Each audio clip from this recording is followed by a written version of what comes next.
Hi, freshmen. I appreciate the chance to come into your homeroom today, albeit via screencast. But I do have some information to get out to you today. We are actually starting putting in our course requests for the next school year. So you're actually putting in your request to classes you'd like to take for your sophomore year. We're going to walk you through exactly how to do that, get you started, maybe even get you finished. A little bit different. We'll be doing it Skyward today. I know you've done it Zello just very recently. Zello is practice. Skyward is for real. So what you put in to Skyward, the second you put it in there, the principal can look at those things and see how many people are going to want to take this class or that class, how many people want to take AP Government next year, how many want to take animal science, those kind of things. So it's important that we get things in there as accurately as we can into Skyward. Um, like I said, we're going to start today, maybe even finish. If you don't finish, no sweat. We do have a window where you can tweak your course request all the way until 1 week from today, and then they're finalized, and that's what you put in for your request, and that's what the administration moves on when they decide how many classes we're going to offer next year. So, um, moving on, I'm just going to say if you'd like, you can start opening your Chromebooks right now. Open and log into your Chromebooks. And as soon as you can, move from your Chromebooks and get into your Skyward. And I use the word your Skyward when I say Skyward. And you say, why do you say that? Some people have used their parents' Skyward historically. We need you to use your Skyward, your own Skyward username and password. Otherwise, you won't be able to get your schedule for next year. So hopefully you have that. So anyway, move into your Chromebook, move on to your Skyward. And when you get there, the next task will be getting to your schedule for next year on Skyward. So what I'm going to do is I'm going to pull up a little screen here, letting you know how to do that. And the screen here will show you that to get to your schedule on Skyward, what you're going to want to do is there'll be a little button called Schedule, probably on your left. They may have changed this from year to year. This was last year's version. You hit the Schedule button, and then there's going to be a button somewhere on your page, probably at the top, that says Click Course Requests for 22-23. We say course requests because we can't promise you're going to get them, so it's a request. But for 22-23, because that's the next school year, that's what you want to be looking at. From there, you can add courses. And for those of you who are that far, and your teacher may pause me if you're still have a lot of people getting there, but for those of you who are that far, you're going to notice probably that the required classes, the ones that everybody has to take, are preloaded. What I mean by that is biology is preloaded onto your schedule on the right-hand side, and probably your math class is preloaded. So in essence, you'll have two credits preloaded into your schedule on your right-hand side, and you're going to notice that biology has two different lines. There's biology written twice with two different numbers. Off the top of my head, I'm thinking they're like 620 and 621. And excuse the noise in the background. Hopefully, you can still hear me pretty well. But you're going to want two numbers for biology and two for math. Why two numbers? Every full credit course has two numbers. Every half credit course has one number. So biology, which you got to take for 2 trimesters, is going to have two numbers. Math, you got to take 2 trimesters, it's going to have two numbers. Those things should be loaded. The math teachers are picked. The math teachers have picked your math class for next year. So if it's in there and you feel that it's wrong, you've got to debate that with the math teachers first. If you don't come to agreement with the math teachers, I guess the next step would be to have your parents come in with the math teachers or the principal and try to get your math class right. So anyway, 2 classes are loaded in there. Those are things you absolutely have to take. And we've got plenty of resources in Google Classroom for you to decide, for you to utilize as you go through picking your classes today. So with that, you've got 2 classes in there. What would the next thing you do be? Well, probably you want to use the resource that most people are going to use, and that's this course offering sheet. Course offering sheet, which is in Classroom. It says course offerings 22-23. It's going to list every single course that's offered in the building and what grades they're available for. So you're going to say, okay, you put math and science in there. Why didn't you put English and social studies? There's a reason for that. For you guys who are 10th graders, when you get into social studies or you get into English, you have some choices. You don't have to do, everyone have to do exactly the same thing. In English, there's a couple things that say 10 on. You're going to see that there's pre-AP English 10 and English 10. So you can take the pre-AP or the English 10. Once again, you're going to want to put both numbers in there. That's going to give up to 3 credits. So probably the smartest thing to do now, because you have to take English, is pick your English class and put both numbers in there, whether that is pre-AP or whether that's English 10. Let's say you're not sure. What do you find out? Well, you can ask teachers again. You can make your best guess now. You can change it later. That's no problem.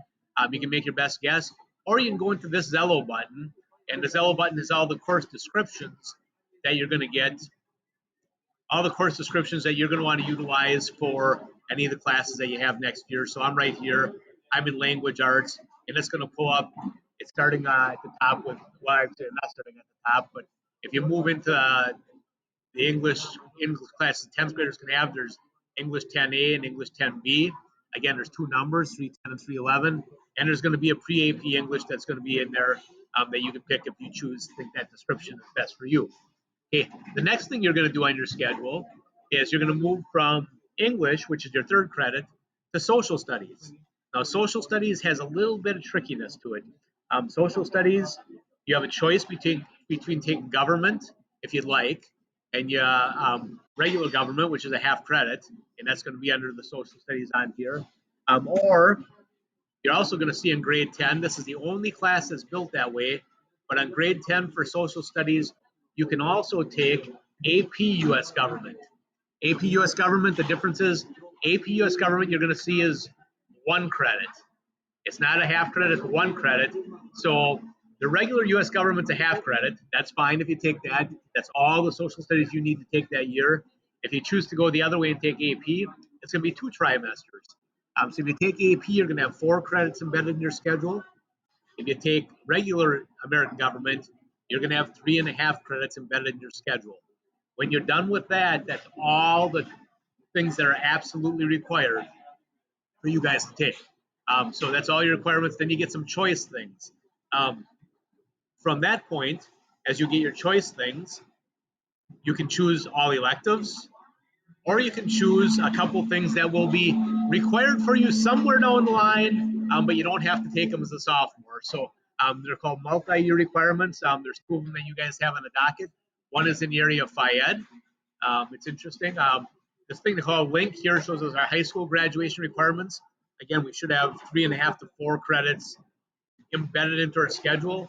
The high school graduation requirements show you that, hey, sometime in your life, you've got to take personal finance. Sometime in your life. So you can take that for next year or you can save it. Phi-Ed, very similar. Phi-Ed, you've got to take 1.5 credits. That's 3 classes of Phi-Ed in your life. 3 classes of Phi-Ed in your life. You can skip 1 year.